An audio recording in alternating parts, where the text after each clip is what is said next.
So, hello everyone. Welcome to another indie author interview. I am joined by Scarlett D, who is the author of The Twice Cursed Serpent. And thank you so much, Scarlett, for taking time to join me today. Oh, thank you so much for having me. You're welcome. So, let's just get right into it. So, tell me a little bit about what made you decide to be an author and what your path to publication was. Well, I've loved books since I can remember, and I always loved envisioning stories, so it just kind of naturally became what happened. As for why I published, I just decided to I realized it was my dream and I wanted to just go for it.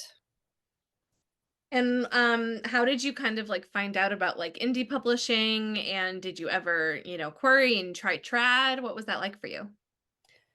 Um, well, I did try trad actually, and I did get full requests on Serpent, but I just decided with this one that I really like the idea of being able to handle a lot of it myself, because when you're indie, you have a lot more control. You get to choose when you release, you get to make all the decisions for editing, you get to pick out your cover. You have a lot more freedom, and I liked the idea of being able to control that myself. Mhm. And I think that that is probably one of like the biggest pluses that I've kind of heard about indie is that you can write what you want, you can publish on your own Mhm. schedule, and it doesn't take years and years and years. You can publish pretty fast, right? Yeah. I actually do have friends who are traditionally published with Big 5, and that is one thing I'm definitely seeing the big difference is you just have so much more freedom to just do what you want when you want, and you're not spending years waiting for anything to happen. For sure. And so when you wrote Serpent, how did you kind of organize it? Did you organize it? Did you outline? Did you plot? What did you do?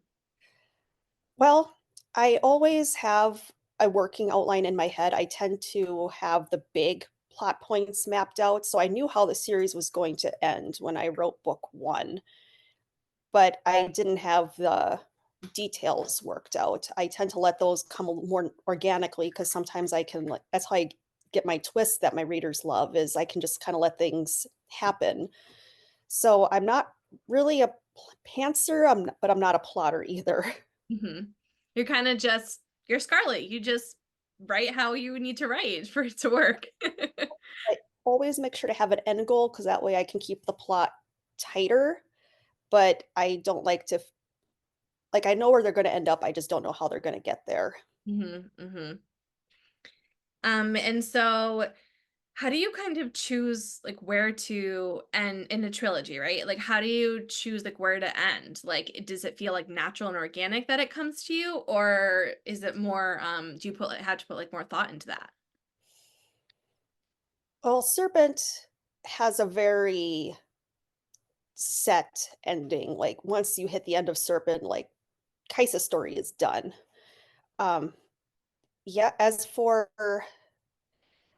yeah, that's actually a very good question. It really depends on the series. Some of them I definitely have more of a problem where how to tie it up, when to tie it up. I have one that I'm working on now on the back burner that I know how it's going to get there, but I generally try to think of, okay, what is going to wrap up this storyline the best for the main characters to give that sense of finality and still wrap up all the plot points, but still feel like you got a good, fulfilling story. And that's easier said than done sometimes. I can imagine. And so what do you enjoy most about writing in fantasy? Anything can happen. If I want, like, magician unicorns, I can have magician unicorns. I mean, it's really just whatever you can think of can happen. And how did you kind of develop like the world of Serpent? How did you kind of go about that? Well, it just initially came to me in that I wanted to take traditional fantasy tropes and flip them. So you have a chosen one, but he failed. So now we have his daughter. I have prophecies that are interesting. I wanted, the soul carvers, which are warriors whose magic came from what killed them. I wanted people who have magical powers, so you do see a lot of the familiar elemental powers that are in a lot of other fantasy series, but this one, their magic is really painful to them. This is magic with a real cost. So with this one, I kinda, like, wanted to take what was expected from a normal experience, but just maybe something readers haven't encountered as much before. Mhm. Mhm. And what do you kind of need in your writing space to stay focused? What helps you kind of stay on task? Quiet, which is in really short supply these days. I can imagine. It's definitely, I mean, I can imagine how difficult it is, being a mother and a writer and just having all that stuff going on. Like, how do you find time? What do you like when you put your kiddo down for naps or Yes, he's napping right now. yeah. And I'm really hoping he doesn't wake up. That's so funny. Yeah, nap time, after he goes to bed is a big one, and, of course, my husband does do a lot of he does full half of the care of with him, but it's still, children are demanding, so even with him doing half, it's still a struggle sometimes. For sure. And what's your kryptonite as a writer? What gets in your way? Grammar. Mm. After, editing a book a few times, I start to have these questions of, like, these minute grammar rules that and after you've read everything so many times, it starts to all blend together, and then you're trying to Google familiar spellings, you're like, "This word doesn't look right." I think like, I remember I couldn't, like, have the difference between waist, as in WAIST, and WAST in one book. I remember, like, trying to, like yeah. So that kind of thing, after a while, it just starts to blend together in one big mass. That makes sense. I've heard that, I mean, you read this book like quite a few times, right? And like, Mhm. do you still love it or do you kind of start to get annoyed with it like after you read it so many times? Well, you have to love it, or Yeah, you're never gonna be able to publish it and go through true. read it that many times, but usually by the time that I hit publish, I'm ready to not look at that book again for a while. Yeah, yeah. All right. So while, obviously this is the first trilogy that you published, right? Yep. I want to talk about your next release, which is Within the Darkening Woods, because I read the arc and I loved it and it was just so good. Thank you. So if you had to describe Within the Darkening Woods in one sentence, what's that sentence? Okay, this was actually really hard for me to do, but I think concisely it would be a woman hates elves, gets kidnapped by one. That totally works. That totally works. Um, I mean, and then obviously you end up loving the elves, obviously, by the end of the story. Um, Yes. so who was your favorite character in that book to write and why? So it actually is Eldrin, the main male character. His best friend Oristan was my favorite, and I tend to anyone who's read Serpent knows I tend to have this thing for snarky male characters. So yeah, it's so yeah, he was definitely my favorite. Mhm. And so from the cover, we can see that Eldrin really isn't like a normal elf. Like No. there's a little bit of some different stuff in there. So what kind of like I thought it was just really cool. Like what made you decide to like give him the skeleton hand? Like what made you just decide that that was something that was going to be part of your elves? Well, kind of like what I was said with Serpent, I wanted to take the normal and make it weird. So I was like, okay, what have we not seen before? Because I really love, like the Tolkien-esque elves, but I'm like, what is something I just haven't seen? So I was making them like a very fall autumn vibe. And I'm like, let's just take this one step further and see what I could come up with. And I was like, and so I went with the hand. I love it. I love it. And so obviously you have two different worlds going on right now. And Within the Darkening Woods is standalone within the Twisted series, right? Yes, Okay. every book is going to follow a different couple in the world. It's been announced the next book in the series is going to be following Angels is gonna be the main male character. Mhm. Mhm. And so, having, I mean, two different worlds. What was challenging about writing Within the Darkening Woods? Keeping it contained. This is a romance, so my normal side characters with the intricate plots spanning multiple books and hundreds of thousands of words was just doesn't really work for this genre. So I had to remember to keep the plot line contained, and that was easier said than done for me because I'm used to writing these epic fantasies. This is definitely more of a, just focuses on the relationship as opposed to these big kingdom politics and such. Mhm. And how was that transition for you? Like, what made you, kind of I mean, I don't know, it's not a romantasy then, right? Because romance in a romantasy, that's like the primary focus and plot secondary, right? I I believe Romantasy is more fantasy first, but with a heavy romance plot that you kinda need the romance plot. Yes, But yes. this is something that's definitely debated a lot. This I would not call a romantasy. I've been told it's more of a paranormal romance because it does take place in our world technically, and the female main character is a regular human from our world. So, we're a Yeah. fantasy romance, which it does have a lot in it that I think would appeal to fantasy romance readers because a lot of the book does take place in, like, the elven lands. Mhm. There are definitely some more modern elements that I think kinda shoves this more into the paranormal aspect. For sure. And so what kind of made you decide to like shift and like go to that sort of genre rather than the genre that you wrote Serpent in? The child, I wanted something a little shorter.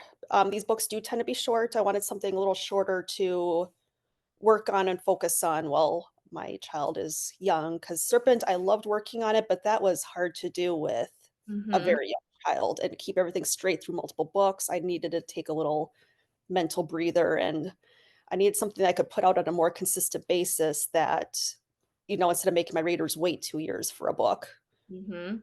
but Mhm. without, the stress of everything else, so That makes and I sense.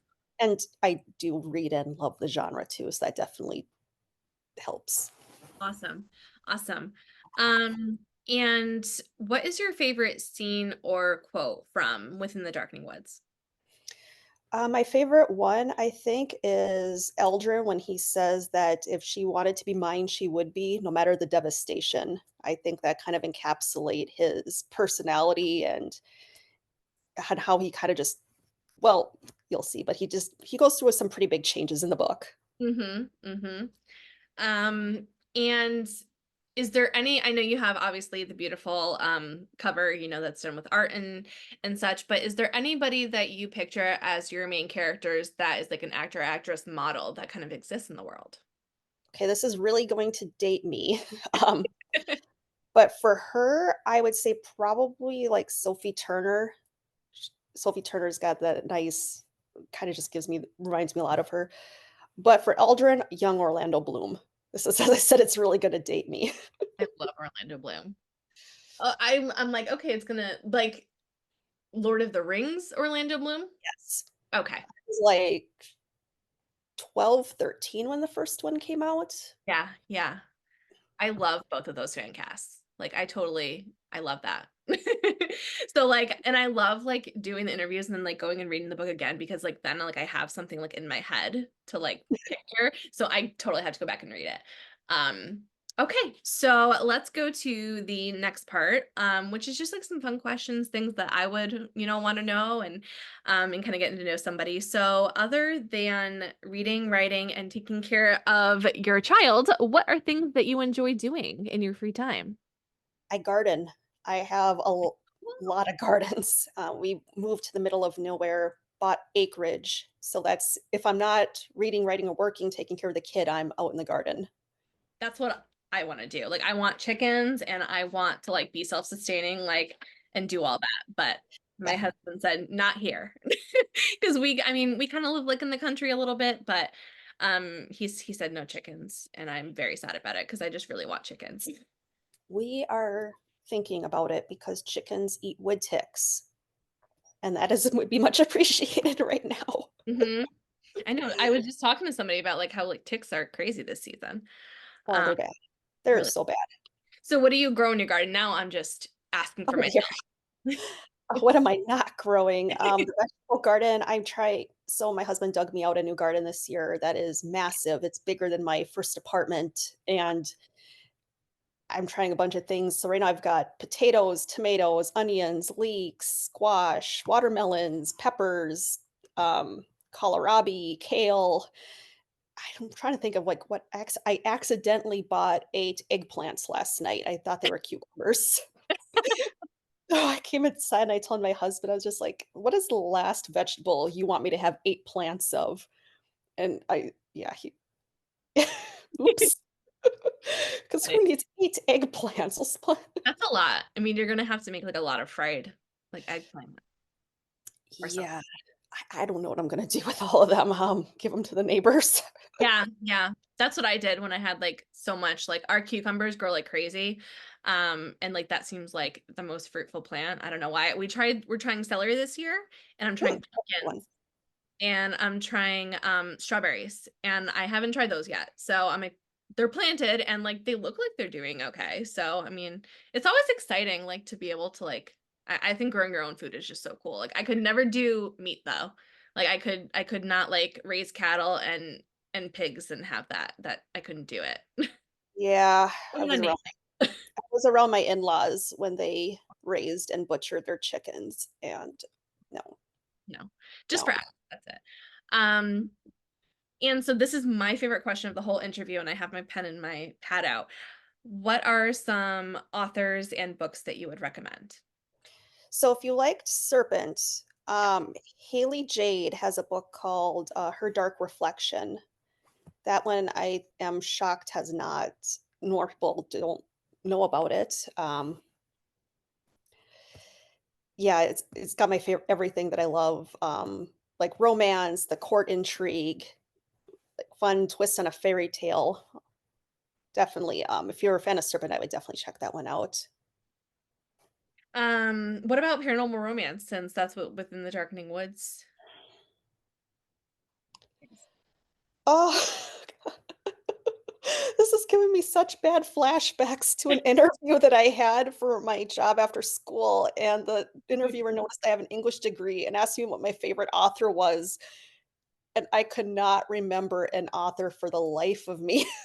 I That's think I had to saying Stephen King because that was the only one I could think of, and I was like, "I swear I read, I promise." so that is so funny. I'm like looking at my shelf here. I think when I say paranormal romance, I think of Rebecca Hefner and her stuff. I think that's probably like the most paranormal romancy that I have, I think.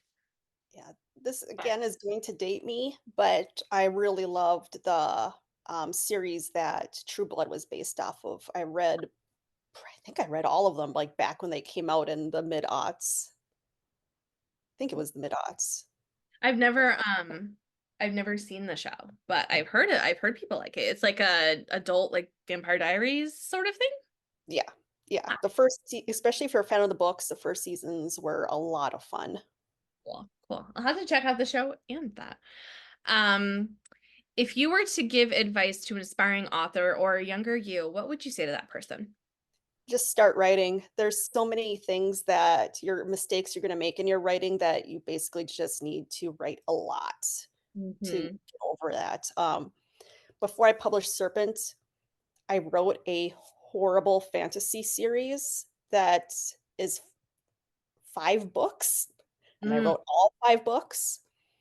That series is never gonna see the light of day, but I'm glad that I wrote it because it taught me a lot about how to structure a series, it taught me about, how to structure character development, how to just lay out a book, so there's a lot of stuff you're just not going to get until you practice. What about that series can like set like makes you say like I'm never gonna publish that? It was definitely something I wrote when I was younger. Definitely, I think would have fit more in the young adult in like around 2010. It's just not going to hit the market now. And I did some things I'm just like, oh, I would have to do a major rewrite of this character arc. Mhm. Mhm.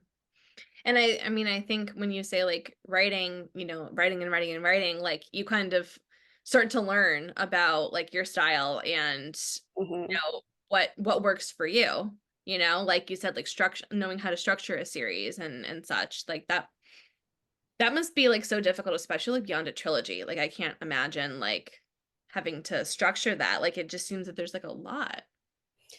There is, but there is one major aspect where self-publishers have a perk over traditional published authors is that when we write, I know how I can have as many books as I want in a series and I can control the length, where a traditional author oftentimes has to be able to sell just book one, but they need to be able to make it a duology. They need to be prepared to make it a trilogy. They don't get the flexibility of the plot. So, but what I try to do is keep it contained, but leave enough threads open where if I want to do more in the world, I can, but not leave it too open-ended, if that makes sense. No, that does make sense. And so you said when you write, you like quiet. Um, Yes. is there any music or song or something that reminds you of either of your books? So back when I had the luxury of listening to music when I wrote, the having to keep an ear out for the child has kind of put the kibosh on that. I used to love listening to cover artists. Halo Scene was a big one. Cool, cool. What do you like about that artist? I just like women vocalists singing rock. I don't know why, but that is like my thing. That's cool. That's cool. And is there anywhere real or imagined that kind of inspired your worlds at all? Definitely. Um, well, Woods, St. Cloud, Minnesota disappears. I got rid of it because I went to school there. Guessing you didn't like it. No, I really shouldn't say that. There's always redeeming aspects, but it's definitely a place where I'm like, if I could get rid of any part in the state, 'cause I wanted to have it, you wanna write what you know. So I'm like, okay, if I could get rid of had to pick to get rid of any part of the state, what would I get rid of? And I'm like, you know what? That's a good one. Funny. That's funny. No, anyone who's from here definitely has a good chuckle at that. Um, no, the next I do have a book planned in this series because I did live in Phoenix for 4 years. Oh, So I will be setting one of the future books in this series in Phoenix very and cool. getting rid of part of Phoenix too.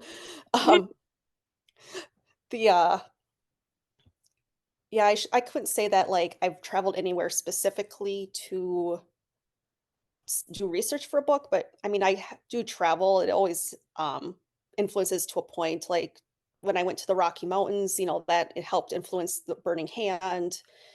Um, I spent a lot of time in the deserts, so that definitely will show up in my writing at some point too. The forest. I mean, if anyone who's been to Minnesota knows, if you go like super far north, it's just endless wilderness, and that is definitely you definitely can use in a fantasy world.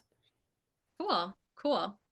And I know that there is a special edition coming out of Yes, Serpent, right? yes, Super awesome. I have obviously this copy. You were trying to spray edges, and I think yes. it's amazing, honestly. I don't know, Thank you. like, oh, I was lucky enough to win that.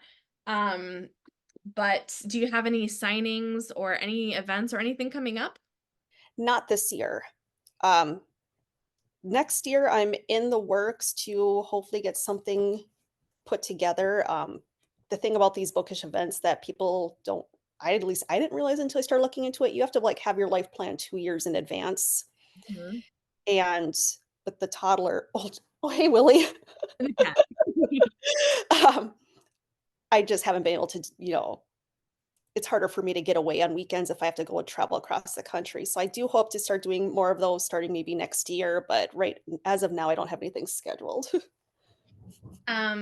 Well, I'm sure everybody is going to look forward to, you being able to have events, once your kiddo gets a little bit older.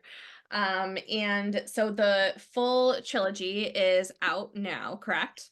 Yes, And then Within the Darkening Woods comes out when? July 15th. July 15th.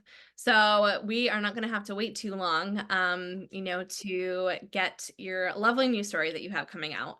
Um, the only trigger warning I would give is just spiders. That's all I'm going to say. That's Oh, no. Should I add that to the front? no, I don't know if people are like triggered by spiders. I'm just like, I know that I wasn't like triggered by it, but I was like, I messaged you. I was like, that was absolutely terrifying. Like, I would never like want that creature to like, I would never want to see it. Oh, and I'll tell you, that is, like, my kryptonite too for Yeah. spider is so I was just like, oh no." I You were like, this works. I'm gonna put it in there anyway. I'm gonna get over my fear. was like, "Well, Halloween, it fits. It's Okay. terrifying." Okay, so I think and those are all the books that are announced right now, right? I do have a second pen name that I am starting Okay. that I do have book 1 written, I just want to get the next book of Twisted Worlds out before I switch gears to this one, but I split my pen name into another, Scarlett from now on is gonna be more romance-oriented. I'm starting SD Vine to take more of my darker fantasy, epic fantasy books, just because readers of romance, I don't want them stumbling across my dark fantasy and being very, very, very confused. Mhm. Well, I think that that makes sense, and I think, it's how did you choose your pen name? Oh dear. Well, one it's so I have a friend who started self-publishing when I did. We actually the timing ended up being, oh, we both were just like, okay, we're just gonna do this. She took the route of I think it's your stripper name that they like have those generators on Ah, like Facebook where it's like, your street or your town with your, pet's name or something. Well, she got hers. And mine, I was like, "You know what? I'm like, I really like the name Scarlet." Really just chose it on the whim, and I picked it because Vine is a character in a book I have coming out under a different pen name, so that's definitely an Easter egg. And I did not realize about the divine part until after someone said it to me, and I was like, "Oh, that sounds like a pun." That I was thought thought not it was a intentional. fun. That I was think not it works intentional. so well. It works so well. And I asked like this group of authors, like how did they chose their pen names too? Because I'm just like, I'm trying to write and I'm like, I don't like know like what I want to do. Like I don't know if I want to because a lot of, adult authors have like the first two initials and then like the last Mhm. name. I'm like looking and like a lot of them do. So I'm just like, I don't know like what I want to do. So I'm always curious about how people like choose their pen names because there's like names that like I'm putting in my book that I love and that I think are beautiful, but I don't know what I want the pen name to be. So I'm gonna have to think about it. Well, on a practical level, be prepared that people are going to call you this. Yeah. It That's was a something I did not quite think all the way through because I'm like, in retrospect, I probably would have kept my actual first name mhm. and just changed the last name just because it's a little disconcerting to suddenly get emails and everything addressed to not you. Mhm. Um, Pick something also easy to spell That's really good advice. That's good advice. because People you always call me Tyler, and I'm like, no, it's it's not Tyler. no, because when I'm signing, "Okay, I gotta But sign yes, my name a bunch," yes. but I'm like, "Okay, how do I spell this again?" That's funny. That's so funny. But thank you so much for taking time out of your day. I can imagine you're Yeah, of so course. busy and, congratulations obviously on having your baby. But I look forward to so much more that you have coming. I've really enjoyed talking to you today, but other than that, I've really enjoyed talking with you. You've been so open and so willing to answer my questions, when I ask about indie publishing and stuff, and it's been Yeah, of really course. so I appreciate you and I appreciate that you took the time today and that you're continuing to write and giving me something to look forward to. Well, thank you so much for having me. This was my very first actual little video interview, so it was a lot of fun. Awesome. Cool. Bye. Bye.